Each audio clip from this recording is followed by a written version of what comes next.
Welcome, one and all you Gare Bears out there. Welcome to another edition of the Gare Bear Review. And don't worry, I do have an escape plan for this episode. Yes, in case you didn't get my little hint of a joke over right there, we're going over escape plan. And yes, as you can tell, I am clearly doing No Shave November as my beard lusciously grows in. And as well as, no hair. Oh my god, I'm so messed up there. I need a haircut bad. But that's the way the cookie crumbles, and that's the way those two things sort of collided. So we're gonna have some fun today.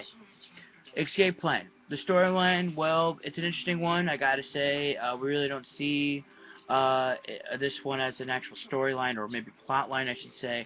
Um, it was an enjoyable one. Yeah, seriously, I was actually shocked on with myself on how much I actually enjoyed it more than I probably should have. Basically, the true plot, as I like to call it, is that someone is setting up Stallone's character, and that person in question is deliberately trying to keep his character in prison. Keeping that in mind, Stallone's character, his job is he owns a security agency and breaks out of prisons for a living to make sure that they're actually, so that way they can do their jobs. Is basically what I'm getting is what it's getting at.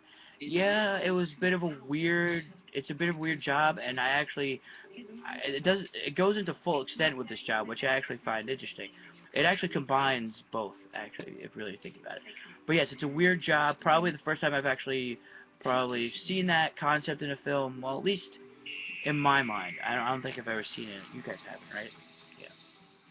I mean, well, at least not on purpose. Basically, it's a job we don't normally see in films. Being explored the way that it was in this film.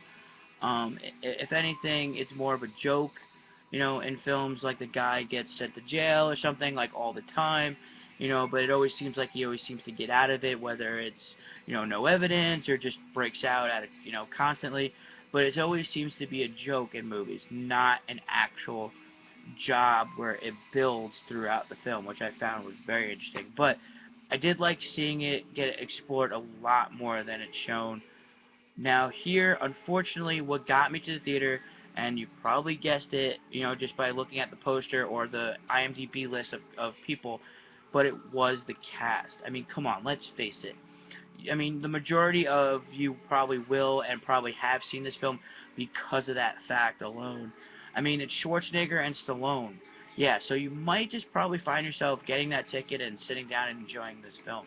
I mean, not to mention, you have Jim Caviezel, who, if you don't know, he was he that new NCIS show, or I don't even know, Criminal Minds? I don't even know. It's one of those weird shows, those acronym shows. He does a lot of great movies. He did The Passion of the Christ, for those who probably have seen it. I don't know, my fan base has. They probably, if you have, great. If you haven't, whatever, it doesn't matter to me. I'm Jewish myself, so I didn't really go for that. I didn't really know Caviezel by then. It was probably the first thing I've actually heard him being in. But yeah. But he was the villain in this film, and he was awesome as the villain. He was pure evil. He looked the part, and I just completely hated him. It was actually, I love it when movies and TV shows do that. They get somebody who just looks the part and can actually act that part out, where you just go, fuck that guy. I actually did see myself doing that. But it also had a couple of familiar faces, as well. It's true. It had Farron Tahir. If you don't know who he is, I've actually mentioned him a few times in my reviews. He's actually been in a few films that I've actually enjoyed. But some of you probably don't know. He's actually, y'all probably know him from Jag. No? How about West Wing? I mean, you gotta know West Wing. Really? No? How about 24? You gotta know 24. Alright, some of you. I see some of you. Hands are up. I see that. How about Warehouse 13? See, there you go. I mean, it doesn't matter where you have seen him. You probably have seen him somewhere in your TV ranks, in your TV time. You've probably seen him. So I enjoy him as an actor. He's actually in Supernatural as Osiris, which I love seeing him as that character. It was actually cool. But there was also a couple favorites of mine. I personally loved Amy Ryan, and if she looks familiar to you guys, well, you're not wrong. She is actually Holly, Steve Carell's wife in The Office. Michael Scott's wife in The Office, which I love seeing her getting more work as a, in other different types of films. It was a completely different character from Holly. I mean, completely different. It was actually great to see her back in action. And who can forget Mr. Sam Neill? What, you don't know? It's Mr. Dinosaur. Yes, the man, the myth, the legend, Mr. Dinosaur from Jurassic Park. Yes, I cannot wait until Jurassic Park 4. I really hope he's in it. I do not know particularly if I actually heard that Chris Pratt is gunning for a role in it, so I'm hoping Sam Neill gets what he wants here and actually gets into this film. Because what's a Jurassic Park without Sam Neill? Crap. Yeah. Yeah, you saw it, number 3. Yeah, you saw it. I know. I'm watching. I'm watching. Also, you had Vinny fucking Jones in here. I mean, you just cannot lose with this cast of people. I mean, it was a fun cast here. You all were fun to watch and delivered some interesting performances by these people. But please try not to take it into this lovely cast into heart, because it kind of gets overshadowed by a lot of the aspects of the film. Mainly, it was hard to understand both these guys. Because Arnold is like, yo, get to the chopper now. That's how he talks, and it's very hard to understand him. And then you have Stallone, which is just even worse, like a depressed Eeyore. It was very horrible to watch. It was even worse. It was worse when they were together and they were talking. That's how bad it was. It was bad. That's how bad. I can't even. If you watch it, it is bad when they're talking to each other.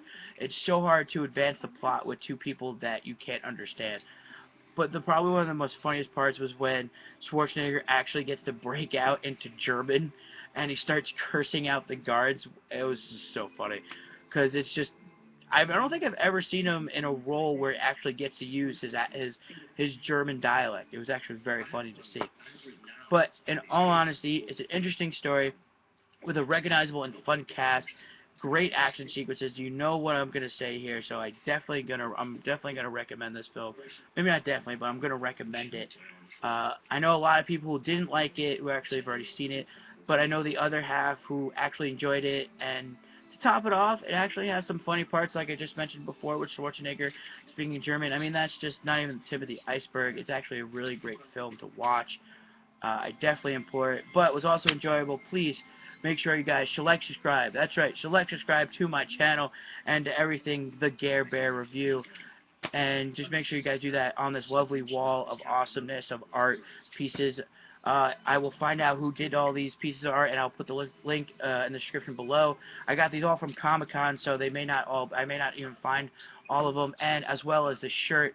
I mean, I really love this piece of art, and I just had to show them, so actually, I know this one. This one is actually one of my favorites.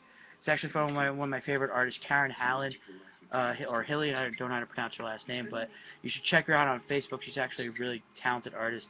But make sure you guys get your hair and nails did, and make sure your dress is all picked out, because yes, we are going to prom, and we're going to prom with Carrie, so make sure you guys see that. Make sure you guys stay tuned for that, and I hope you guys still do No Shave November, because what's November without a beard in your eyesight? Goodbye, guys.